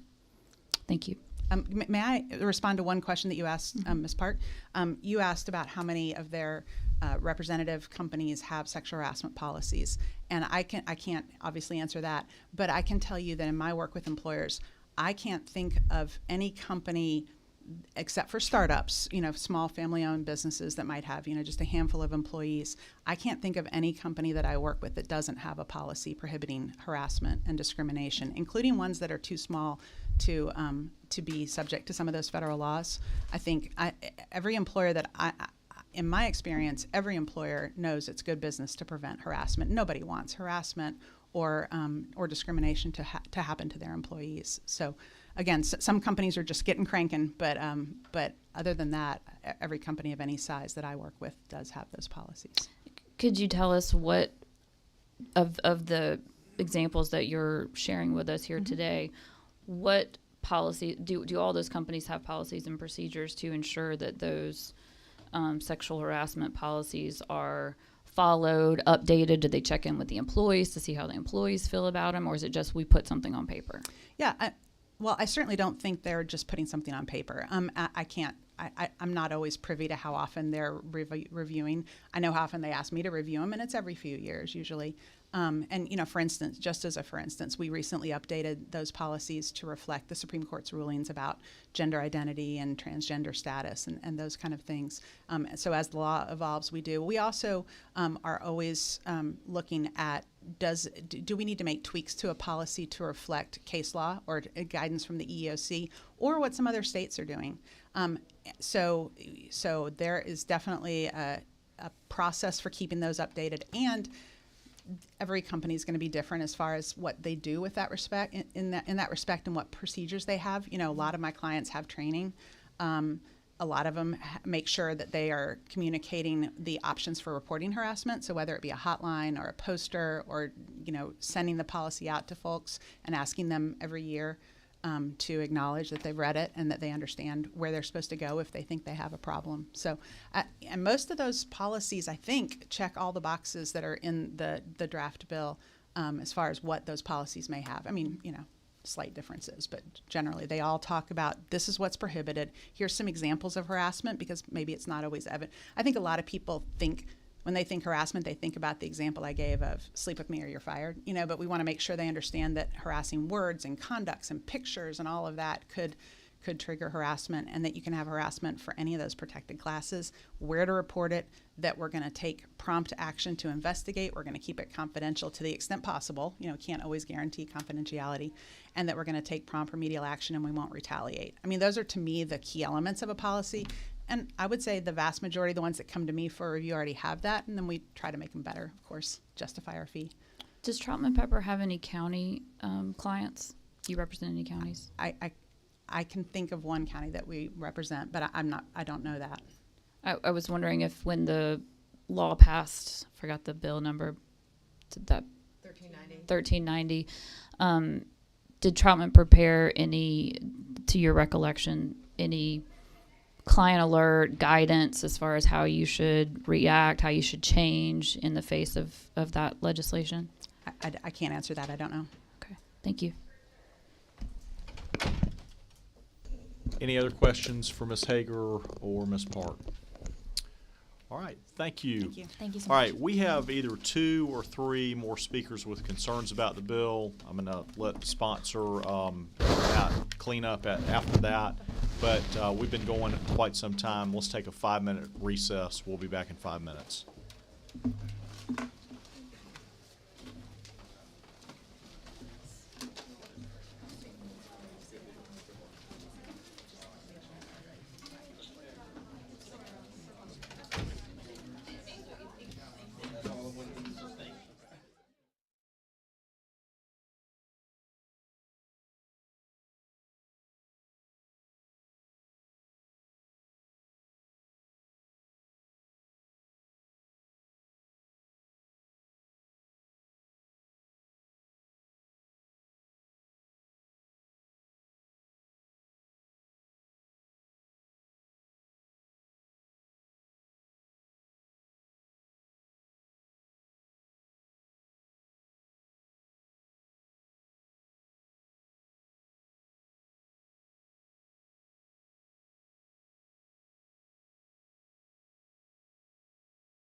I'm going to let members catch up as they get back. We're close enough to 5 minutes. If we're ready to proceed, I think we've got either 2 or 3 more people. We've got Nancy Palmer and Chuck Bachman, I think, are together. Then we've got Megan Hanson. So Nancy Palmer and Chuck Bachman, if y'all are ready, we're ready for you. All right. Nancy Palmer, Georgia Chamber. Chuck Bachman, attorney, Georgia Chamber.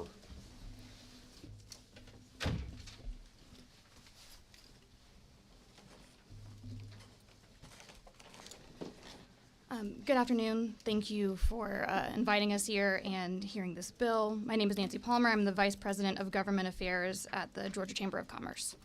I want to begin by expressing my sincere gratitude for the opportunity to participate in this important discussion over the last 3 years. The efforts to address workplace harassment are commendable, and we share a commitment to ensuring a safe and respectful working environment for all employees. We recognize the intent behind HB 381 and appreciate the hard work and consideration that have gone into its development. However, after review and consideration, we have come to the conclusion that the current version of the bill presents several challenges that may have unintended consequences for employers, including small businesses. I am joined here by Chuck Bachman, an attorney who actually not only is an attorney, unlike me, but practices in this area of law, to kind of go through step by step some of our challenges and answer any questions. Good afternoon, everybody. Chairman Reeves, thank you for letting us speak here. You heard Ms. Hager's testimony, or her information, and I really want to say, having done this for 25 years, I would agree with really everything she said, both from a legal standpoint, but also just from a practical standpoint of how employers approach these types of problems. The one thing I did want to point out, though, is I do kind of see this through perhaps a slightly different lens than she does, working for a large, multi-country firm with hundreds of employees. I did previously work for a large firm like that. For about the last 12 years, I've worked for a firm that has somewhere around 25 to 30 attorneys. And so while we do deal with some big clients, we also probably deal with a lot of smaller clients than Ms. Hager does, given the nature of her firm. And so I can kind of speak to this through the lens of somebody who has represented a lot of smaller businesses throughout Georgia over the years. And again, I kind of echo the concern she has. And one point I wanted to make, because it went to one of the last questions that was asked, was about kind of employer policies and approaches to these. One of the things I'm typically asked to do when I engage in a relationship with an employer, and especially a smaller employer, is to look at their employee handbook. And the first thing I look at every time is to make sure they have an equal employment and anti-harassment policy. If there's nothing else in that handbook, that absolutely needs to be in there.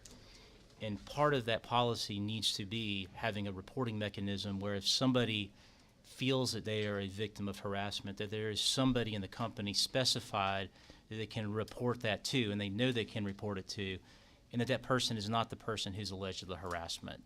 So I would say in that regard, in my experience, Georgia employers are very much focused on doing the right thing, making sure there is that reporting requirement and an obligation to report, and somebody that's specified to do that. I mean, some companies actually have third parties that take those types of reports. But I can't think of somebody where I can say this. I know I have never suggested adding an anti-harassment policy, and I've gotten any pushback from an employer. Everybody recognizes and understands that's the way to do business. I don't want to repeat everything Ms. Hager said. I do want to emphasize a couple points about this bill, because I do think while superficially it is well-intentioned, and while in some ways it seems simple, there's a lot underlying this that, frankly, she and I think most people that do employment law see in the actual execution of this bill and the effect it would have around the state of Georgia. And part of that, I think, why she and I align on this is not necessarily because we do defense work, but because there is a very established body of case law that has come out over the last, when somebody talks about 1964 being 75 years ago, it's almost scary to think that that's that far ago, but it's been quite a while that the case law has developed. But just to touch on some of the bigger things in this bill, there's no cap on damages, regardless of the size of the employer. So a small employer that faces a claim like this, it literally could be ruinous for the employer. if you have a runaway jury, because again, there's no caps. There's no administrative requirement. There's no EEOC process that provides for some vetting of what you might just think is of petty grievances within the workplace. So you don't have to go to the EEOC. You don't have to go through that process, which allows for an agency to review it, an opportunity through the EEOC to mediate the case, and sometimes a cooling off period to allow there to be some time to understand exactly what happened in that situation. The other point is that the procedural process for motions to dismiss is very different in state court than in federal courts. Federal courts just have a higher standard for something to be pled, whereas in a state court has a much lower threshold for pleading a case, which allows more cases, and frankly more frivolous cases, to get through because there is not that initial vetting that requires a plaintiff to really put forth specific allegations to show that they actually have a claim that the court needs to take its time to hear. And because of that and the unlimited damages, I do think you're going to see a significant increase in the number of cases filed in state court should this bill pass. The state courts are already clogged trying to dig out of COVID, and now trying to put yet another type of case on them is going to further clog up the courts. The other point on that Chairman Reeves referenced is that in the federal courts, you do have these magistrate judges. As Ms. Farahany mentioned, these employment cases are referred to magistrate judges to handle. So you have a body of judges who are effectively subject matter experts in this type of law in the federal court system, and so you get a good, well-defined body of law and a much more predictable outcome. You've got 159 counties in Georgia. You've got different judges in those counties who are going to read this bill differently. It's going to take a number of years for those cases to get up to the Court of Appeals or the Supreme Court to get any established body of case law on those. The concept of individual liability is another big factor in this. I think about, for example, my 16-year-old son that goes and gets a job at a fast food restaurant, and he has a classmate there, says something inadvertent, or the classmate is mad at them, and because they're in the workplace, now all of a sudden this bill provides a basis to sue that person if they feel that was a harassing comment.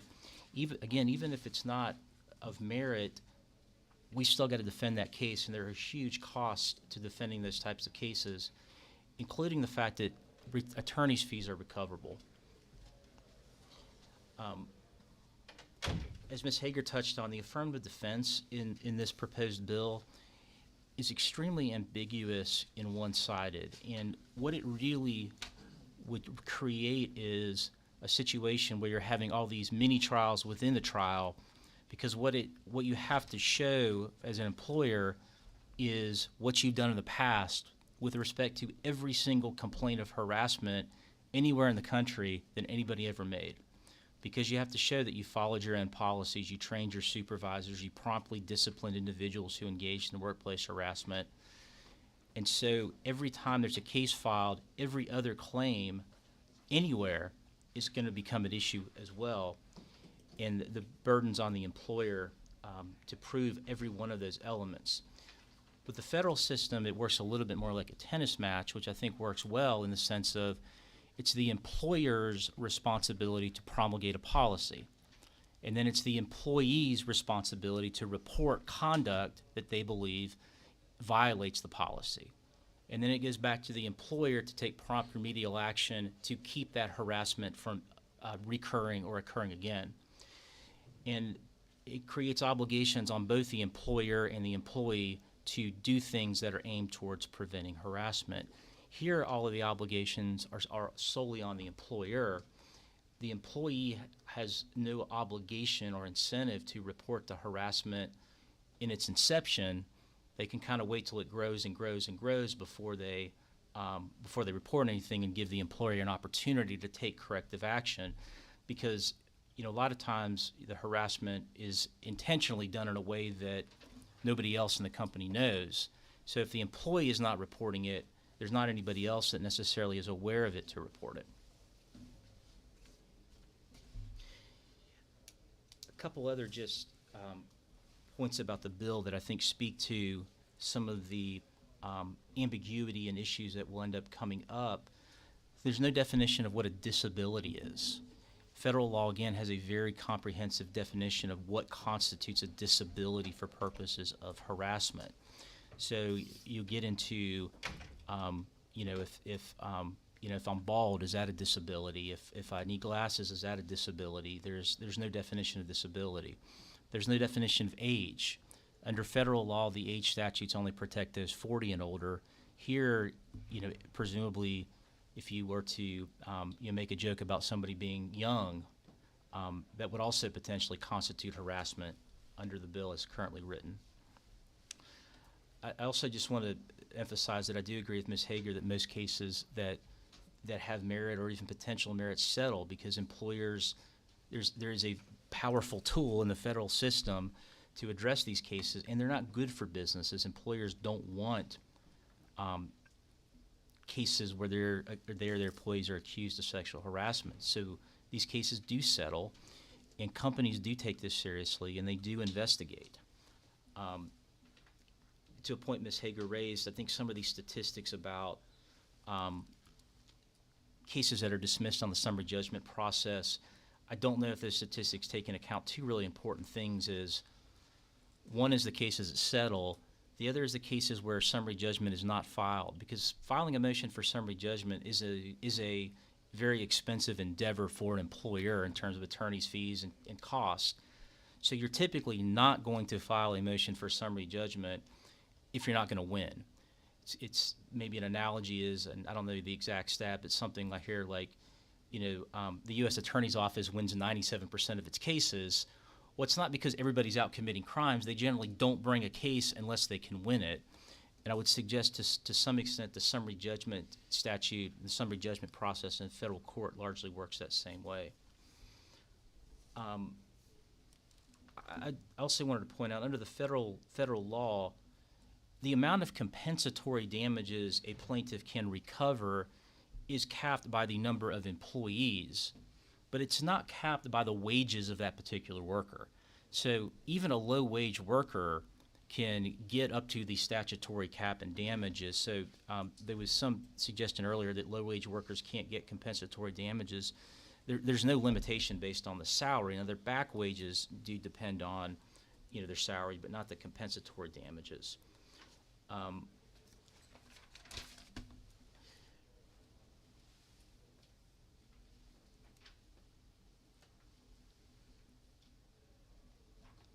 think those are, I guess the other kind of point is, some of these cases that talk about like what is severe, pervasive, I do think it's also important to point out is you don't have lawyers, you don't have judges saying like this stuff is okay to do in the workplace because it's not severe, pervasive. I mean, the commentary you get from judges is this isn't okay, this isn't what we want, it just doesn't meet the legal threshold for sexual harassment. It also doesn't mean there aren't other laws that type of conduct violates. There's battery if there's an unlawful touching. There's intentional infliction of emotional distress. So the fact that something doesn't constitute sexual harassment doesn't mean that the person is without a potential remedy to recover. It simply means that other laws come into place.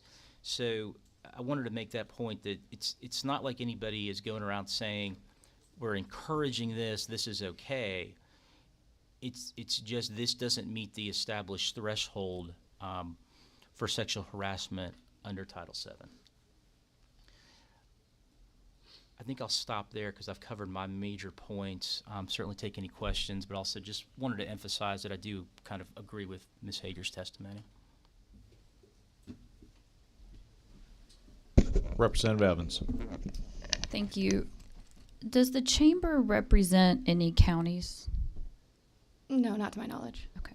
Do you have any information, either of you? It's less likely that you do, given that answer. But I'm wondering if anybody in the audience that might know this could tell me today or another day offline. But do we know if counties had an increase in their liability insurance after we passed the last piece of legislation?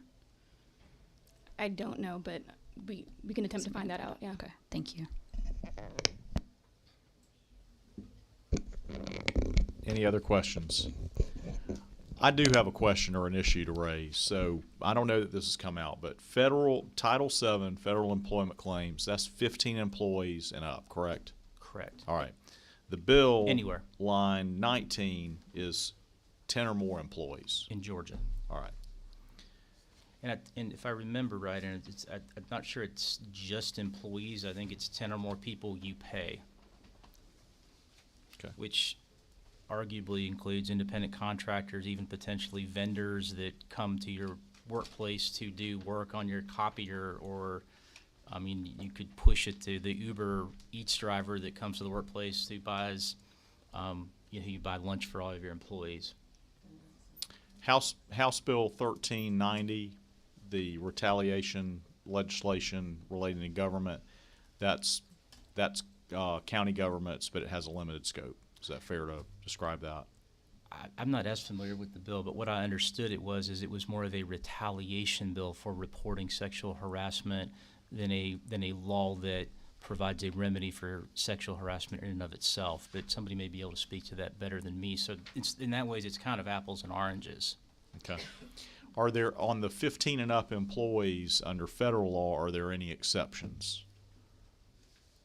There's not exceptions, but there are more definitions of what constitutes an employee, how you count 15. In other words, the number of weeks per year you have to have that many people employed to meet the threshold. Again, these are kind of, and Chairman, this kind of goes to it. I think it's a good way to kind of show that while saying 15 employees seems simple on its face, is it 15 employees when the harassment first occurred, 15 employees when the harassment last occurred, 15 employees when the case was filed, 15 employees sometime in the last 2 years? These are the types of issues that are well defined under federal law, but that this bill doesn't address, and even those what seem like simple threshold issues that would need to go through the court system. Are governmental entities subject to Title VII? Yes. Nonprofits? Yes. Okay. Any other questions? All right. Thanks for your testimony. Thank you. Thank you. Ms. Hanson. All right. Okay. All right. Thanks a lot. Any other witnesses relating to the bill? For, against? All right. We will call back up our sponsor, Representative Anulowitz, as well as Attorney Farahani. Thank you. Well, I want to make a couple of quick comments. One is that I also have a teenage son and a teenage daughter, and teenagers do very dumb things, that whole frontal lobe not being fully developed thing. But I do think that for anything like that, that is clearly addressed in lines 53 through 57. I also want to just saying that, again, something that the conduct does not rise above the level of what a reasonable person would consider merely tactless, inconsiderate, overfamiliar, or otherwise impolite, particularly with regard to the totality of the circumstances. And I would submit that a 16-year-old saying something stupid would, again, or tactless or inconsiderate or overfamiliar, when you consider the totality of the circumstances, there would not be any need for concern other than hoping they would learn to not do something like that again.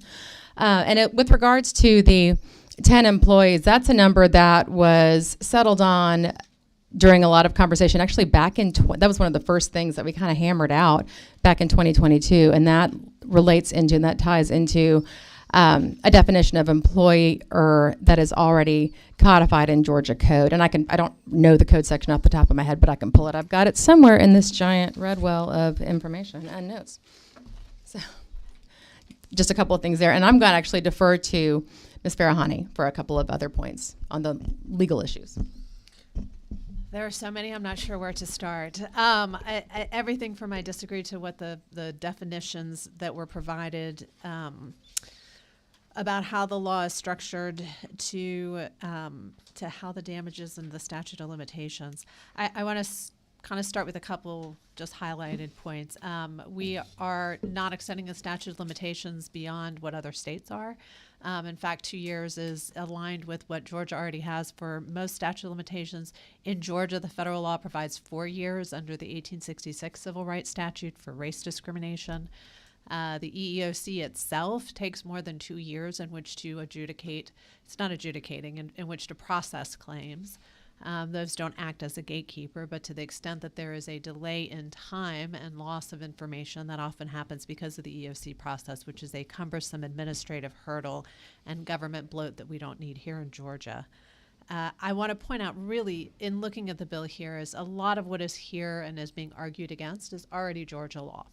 So the arguments around what harassment is has already been defined and passed by Georgia.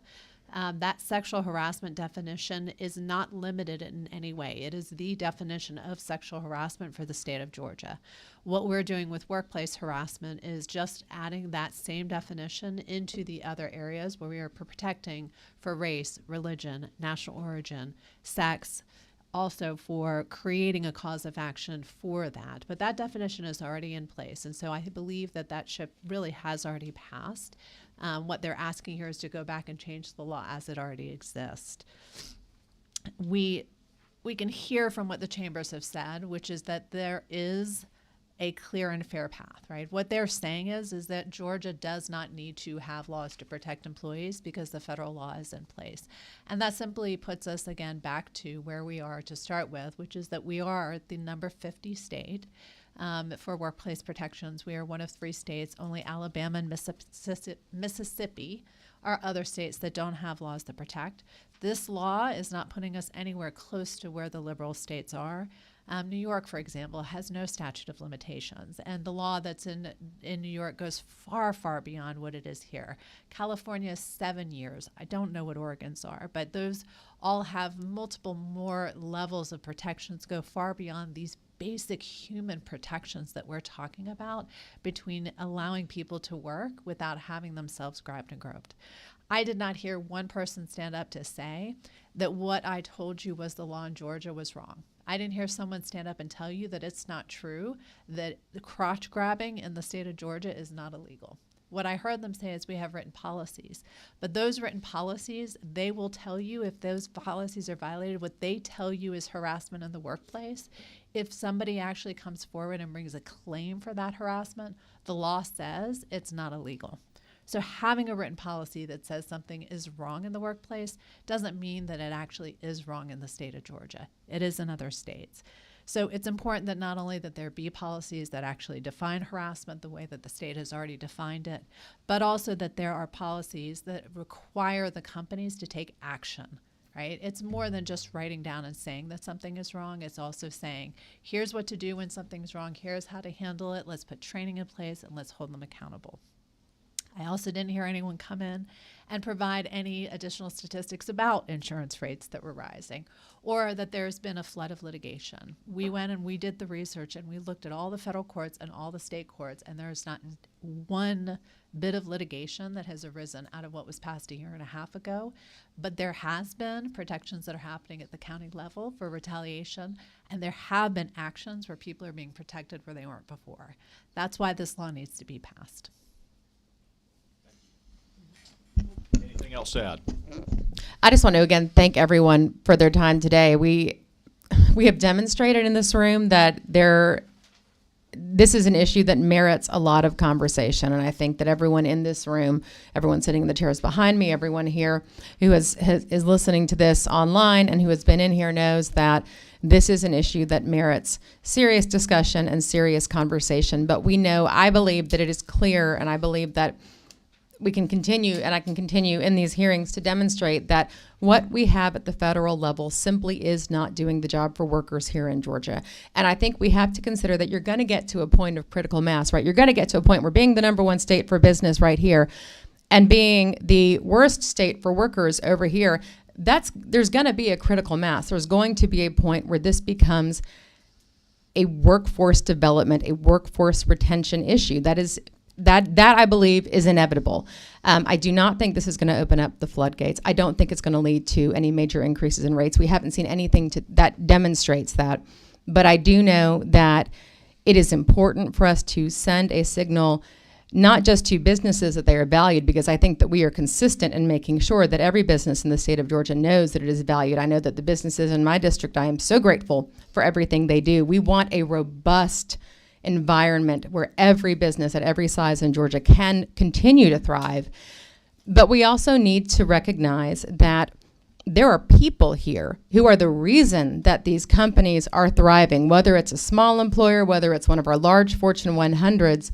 We need to make sure that they know that they are valued and that there actually is a General Assembly that wants to make sure that their needs are met also and that they are protected. And I think it is very easy to do this. This is not, and my intention is not for this to be some kind of adversarial thing, workers versus business. Everyone's going to benefit if we have better protections for workers. I believe that in my bones. And so if I can leave with anything, it is that everyone wants, I mean, this is something that I intend to benefit everyone. We're not going after businesses. That's not the purpose. The purpose is to make sure that we have an environment where our businesses and our workers can absolutely thrive, because that is what is good for Georgia. Thanks a lot. Thank you. That Thank you. concludes our meeting.